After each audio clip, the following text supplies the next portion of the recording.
안녕하세요. 계시록 14장 17절 말씀 보시겠습니다. 또 다른 천사가 하늘에 있는 성전에서 나오는데 역시 예리한 낫을 가졌더라. 이 시간은 영적 추수와 연단에 대해서 말씀드리고자 합니다. 농부들이 작물을 재배할 때 충격을 이용하여 열매를 맺게 하거나 다수학을 유도하는 것을 볼 수 있습니다. 벼를 재배할 때 징을 울리면서 충격을 주면 흉년이 드는 것도 충격요법입니다. 버섯을 재배할 때도 냉충격을 주면 잠을 깨고 버섯이 일제히 발아하기 시작하고 원예 작물도 충격을 주면 화방이 다발로 생겨나기도 합니다.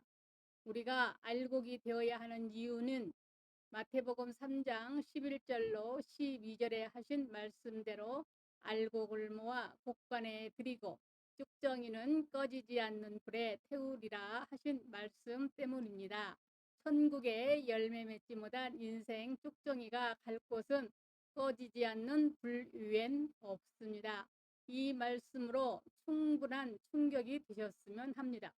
본인들의 심령이 완악하여 말씀의 충격으로 되지 않는다면 하나님의 방법은 또 다른 것이 예비되어 있습니다. 오늘 그것을 말씀드리고자 합니다.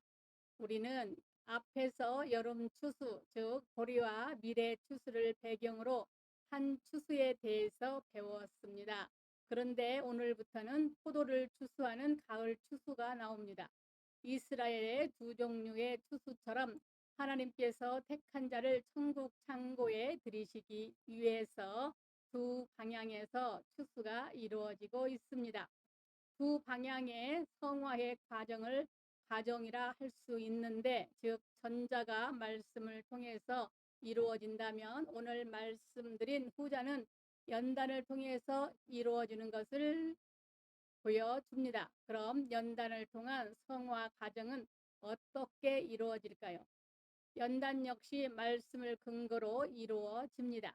17절 또 다른 천사가 하늘에 있는 성전에 나오는데 역시 예리한 낫을 가졌더라. 14절과 흡사한 구절입니다. 공통점은 역시 예리한 낫을 가졌다는 것이고 차이점은 예리한 낫을 가진 자가 여기서는 인자 예수가 아니라 천사라는 점, 그리고 낫을 가진 장소는 흰 구름 위가 아니라 천사가 성전으로부터 나왔습니다.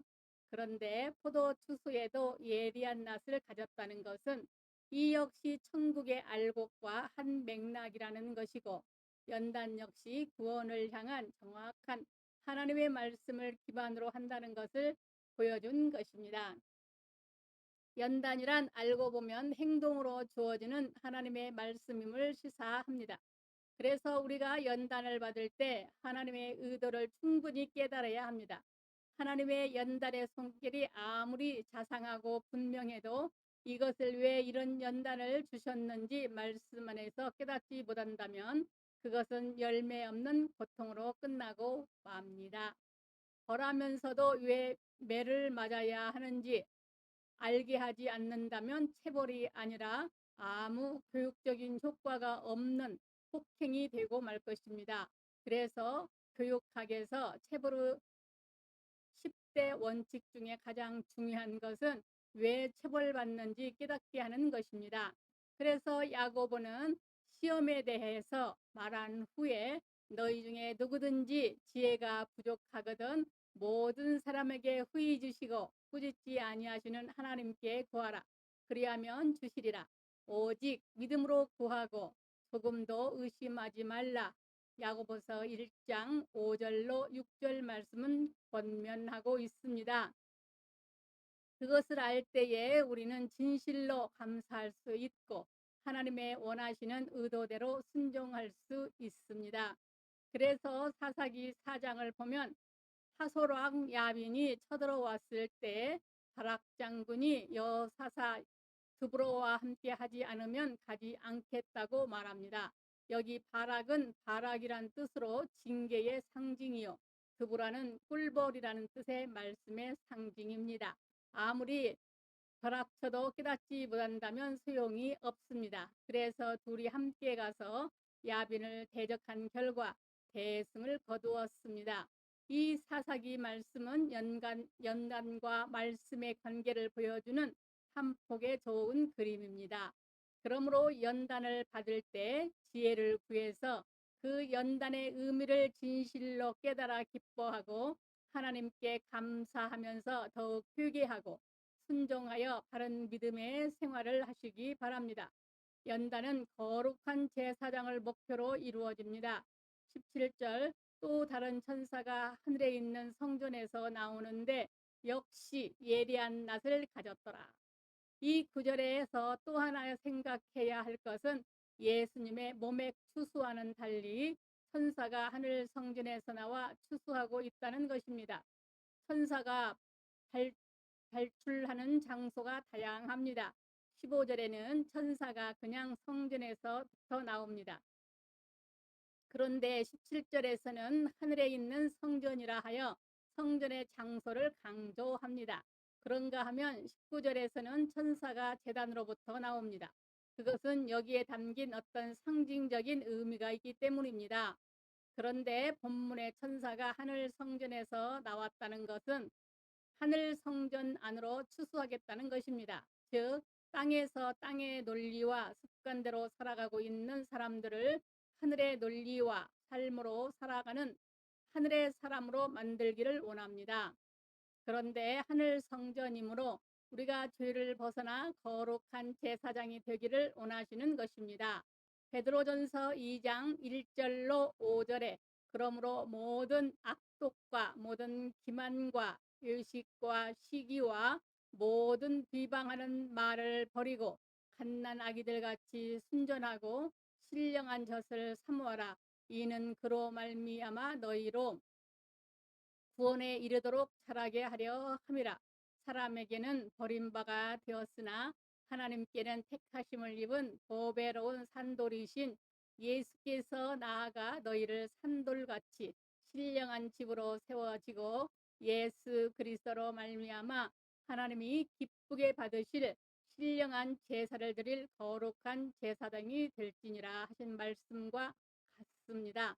즉 하나님께서 우리에게 연단을 허용하신 것은 연단을 통해서 회개하여 더 하나님을 가까이 하고 더 거룩하며 더 진리의 말씀에 서고 성전에서 생활과 같이 신령한 제사장이 되어 더 하나님을 경외하는 삶을 살도록 훈련하신다는 말입니다. 그래서 히브리 12장 9절로 13절에 또 우리 육신의 아버지가 우리를 징계하여도 공경하였거든 하물며 모든 영의 아버지께 더욱 복종하며 살려하지 않겠느냐. 그들은 잠시 자기의 뜻대로 우리를 징계하였거니와 오직 하나님은 우리의 유익을 위하여 그의 거룩하심에 참여하게 하시느니라. 무릇 징계가 당시에는 즐거워 보이지 않고 슬퍼 보이나 후에 그로 말미암아 연단받는 자들은 의와 평강의 열매를 맺느니라.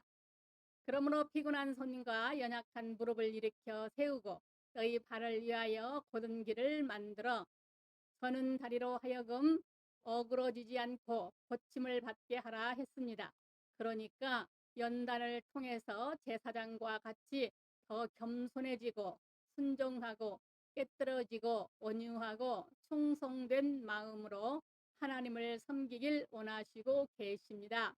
그래서 베드로전서 2장 5절에 신령한 제사를 드릴 거룩한 제사장이 될지니라 말하면서 너희는 택하신 족속이요 왕같은 제사장이요 거룩한 나라요 그의 소유가 된 백성이니 이는 너희를 어두운 데서 불러내어 그의 기이한 빛이 들어가게 하신 이의 아름다운 덕을 선포하게 하려 하심이라. 구절은 교훈하고 있습니다. 연단은 하나님께 순복을 통해서 이루어집니다. 17절 또 다른 천사가 하늘에 있는 성전에서 나오는데 역시 예리한 낫을 가졌더라. 여기 하늘 성전에서 나오는 예리한 낫을 가진 천사에 담긴 또 다른 의미입니다. 천사는 하나님의 사자입니다. 그래서 히브리 1장 7절에 또 천사들에 관하여는 그는 그의 천사들을 바람으로 그의 사역자들을 불꽃으로 삼으시느니라 하셨습니다. 구약에서는 천사가 나타나면 하나님이 나타난 것을 여겼습니다. 그런데 이 권세 있는 천사가 예리한 낫을 가졌습니다. 이 낫은 어떤 것도 뵐 수 있는 예리한 낫입니다. 이 낫을 가진 천사 앞에 끝까지 남아있을 포도는 없을 것입니다. 마치 콤바인이 지나가면 모든 곡식들이 베어지듯이 누구도 천사를 이길 수 없습니다. 그러므로 빨리 순복할 수 있어야 좋습니다.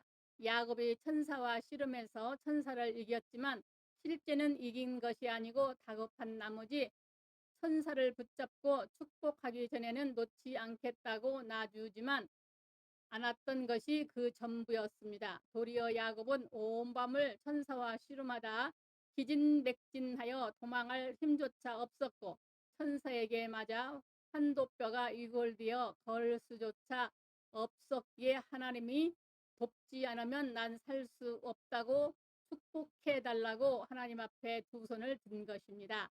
이처럼 우리가 하나님을 이길 수 없고 그의 사자인 천사를 이길 수 없습니다. 하나님을 이긴다고 생각한다면 그 사람에게는 더 큰 연단을 기다리고 있을 것입니다. 그러므로 하나님에게 져야 합니다. 순복해야 합니다. 나를 꺾어야 합니다. 하나님의 연단의 손길 앞에 더욱 복종해야 합니다. 그래서 야고보서 4장 10절에 주 앞에 낮추라. 그리하면 주께서 너희를 높이시리라 했고 베드로전서 5장 6절에는 그러므로 하나님이 능하신 손아래 겸손하라. 때가 되면 너희를 높이시리라 하셨습니다. 그러니까 여기 포도주스는 철저히 나를 짓밟으셔서 깨어지고 부스러지는 나의 옛사람의 자아를 처리하시는 과정을 뜻합니다. 그러므로 철저히 순종하고 부스러져야 합니다. 그동안 나를 위한 예수였다면 이제는 주를 위한 신앙이 되시기 바랍니다. 그래서 바울은 내가 죽어야 예수 내 안에 사시고 나는 날마다 죽노라 했습니다. 예수님께서도 아무든지 나를 따라오려거든 자기를 부인하고 자기 십자가를 지고 나를 쫓으니라 하셨습니다. 나를 잊을수록 좋습니다. 천국은 어린아이와 같은 자의 것입니다. 어린이의 특징은 자아가 발달되지 않았습니다. 내가 없고 나를 망각하고 삽니다. 그렇기 때문에 걱정도 없고 슬픔도 없고 항상 가벼운 마음으로 삽니다. 즉 나를 부인한다는 것은 주관적으로 살았던 교만한 마음을 내려놓고 겸손과 믿음과 순종과 충성과 사랑으로 살아가는 것을 말합니다. 그러기 위해 하나님의 은혜와 연단이 필요합니다. 그만큼 무능하고 또 완악하기 때문입니다. 그래서 마가복음 10장 27절에 사람으로는 할 수 없으되 하나님으로는 다 하실 수 있느니라.